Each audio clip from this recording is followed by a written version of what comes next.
wabarakatuh. Shalom, Om Swastiastu, Namo Buddhaya, salam kebajikan, salam kesejahteraan bagi kita semua. Kami dari Program Studi Ilmu Hukum, Fakultas Ilmu Sosial dan Hukum, Universitas Negeri Jakarta, kami akan mempresentasikan paper sudah kami buat dengan judul Inovasi Hukum Digital dalam menghadapi tantangan multikulturalisme di Indonesia, membangun sistem hukum inklusif di era transformasi teknologi. Pada pendahuluan ini, kami akan menjelaskan latar belakang mengapa penelitian ini dilakukan. Kita hidup pada era digital yang membawa perubahan besar hampir di semua aspek kehidupan, termasuk dalam sistem hukum. Sebagai negara multikultural dengan keberagaman suku, agama, bahasa, dan nilai budaya, Indonesia menghadapi tantangan unik dalam menghadapi hukum terhadap perkembangan teknologi. Di satu sisi, hukum digital menawarkan efisiensi, transparansi, dan percepatan proses pelayanan publik. Namun di sisi lain, penerapannya harus mempertimbangkan perbedaan budaya dan kesenjangan akses teknologi di masyarakat.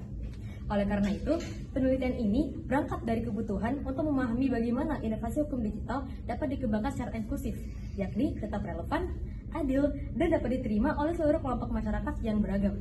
Pada bagian ini, kami menekankan 3 aspek utama yang menjadi fokus pembahasan, yaitu aksesibilitas, keadilan, dan inklusivitas bangsa. Di sini kami akan menjelaskan metode yang kami gunakan. Dalam penelitian ini, kami menggunakan pendekatan kualitatif dengan metode deskriptif analitis. Data diperoleh melalui studi literatur dan jurnal ilmiah nasional dan internasional, kebijakan pemerintah, laporan lembaga hukum, serta referensi mengenai transformasi teknologi di bidang hukum. Analisis dilakukan melalui 3 langkah utama. Yang pertama, mengidentifikasi konsep hukum digital dan kebijakan transformasi hukum di Indonesia. Yang kedua, menganalisis tantangan implementasi hukum digital dalam konteks masyarakat multikultural. Dan ketiga, menyintesis model inovasi hukum digital yang inklusif dan berorientasi pada keadilan sosial. Metode ini dipilih karena mampu memberikan gambaran komprehensif mengenai pertemuan antara teknologi, hukum, dan budaya. Selanjutnya ada hasil dan pembahasan. Bagian hasil menunjukkan bahwa Indonesia telah mengalami kemajuan dalam implementasi hukum digital. Contohnya antara lain sistem peradilan elektronik atau e-court, pelayanan administrasi daring seperti OSS, serta platform seperti sistem informasi penelusuran perkara atau SIPP. Namun kemajuan tersebut masih menghadapi berbagai hambatan. Pertama, masih adanya kesenjangan digital antara wilayah perkotaan dan perdesaan, sehingga akses terhadap layanan hukum digital belum merata. Lalu kedua, literasi digital dan literasi hukum masyarakat masih rendah, sehingga tidak semua orang dapat memanfaatkan layanan hukum berbasis teknologi.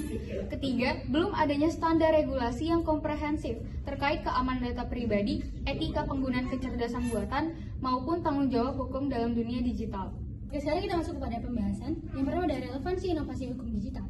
Oke, pada bagian ini saya akan menjelaskan bahwa inovasi hukum digital ini sangat relevan untuk menjawab kebutuhan tata kelola hukum modern.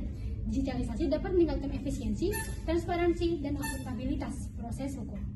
Sistem digital memungkinkan pendaftaran perkara, pengiriman dokumen, hingga pembacaan putusan dilakukan secara cepat, murah, dan dapat dipantau publik.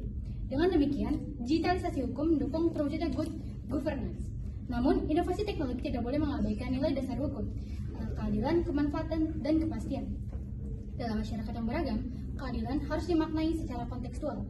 Karena itu, penerapan hukum digital harus tetap memahami kebutuhan, budaya, dan nilai sosial masyarakat Indonesia. Di sini saya akan menjelaskan tantangan multikultural dalam transformasi hukum. Dalam pembahasan berikutnya, kami menyoroti tantangan multikultural yang cukup kompleks. Pertama, kesenjangan digital membuat sebagian masyarakat tidak dapat mengakses layanan hukum berbasis teknologi. Kedua, adanya perbedaan penerimaan teknologi berdasarkan latar belakang budaya. Komunitas adat atau masyarakat pedesaan umumnya lebih nyaman dengan proses musyawarah tatap muka dibandingkan dengan sistem digital. Ketiga, bahasa hukum digital sering dianggap terlalu teknis dan sulit dipahami oleh masyarakat awam. Dan keempat, adanya resiko bias algoritma dalam penggunaan kecerdasan buatan yang dapat menghasilkan keputusan tidak adil terhadap kelompok tertentu. Oleh karena itu, transformasi hukum digital harus memperhatikan sensitivitas budaya dan prinsip inklusi teknologi agar tidak menimbulkan diskriminasi baru. Selanjutnya ada model inovasi hukum digital inklusif. Bagian ini menawarkan model inovasi hukum digital yang inklusif, partisipatif, dan berkeadilan sosial. Model tersebut mencakup beberapa langkah penting. Yang pertama, penerapan kebijakan digital inclusion dengan pemerataan infrastruktur teknologi sampai wilayah terpencil, serta pendampingan masyarakat dalam penggunaan layanan hukum digital. Kedua, peningkatan literasi hukum digital, termasuk pemahaman mengenai hak-hak digital, etika bermedia, dan keamanan data pribadi. Ketiga, penerapan etika hukum digital berbasis nilai Pancasila agar teknologi tetap menghormati martabat manusia, keadilan, dan keberagaman budaya Indonesia. Yang keempat, pembentukan lembaga pengawasan independen untuk menjamin keamanan data, perlindungan hak digital warga negara, serta mengawasi penggunaan AI dalam sistem hukum. Dengan model yang inklusif ini, inovasi hukum digital tidak hanya mengejar modernitas, tetapi juga menjaga keadilan sosial dan keberagaman budaya. Oke baik, sekarang kita masuk ke kesimpulan dari materi yang telah teman-teman saya paparkan tadi. Kesimpulannya, inovasi hukum digital merupakan kebutuhan mendesak di era transformasi teknologi. Namun, penerapannya harus memperhatikan aspek keadilan, aksesibilitas, dan multikulturalisme. Penelitian ini menegaskan bahwa masih diperlukan pemerataan infrastruktur, peningkatan literasi hukum digital, serta regulasi yang kuat terkait etika dan keamanan teknologi. Jika inovasi hukum digital dirancang secara inklusif, Indonesia dapat menghadirkan sistem hukum yang modern, adil, transparan, dan tetap menghargai kekayaan budaya bangsa. Terakhir, kami mengucapkan terima kasih kepada para akademisi, para panitia penyelenggara Scientist Home, dan semua pihak yang terlibat dalam pembuatan paper ini. Kami memohon maaf atas segala kekeliruan.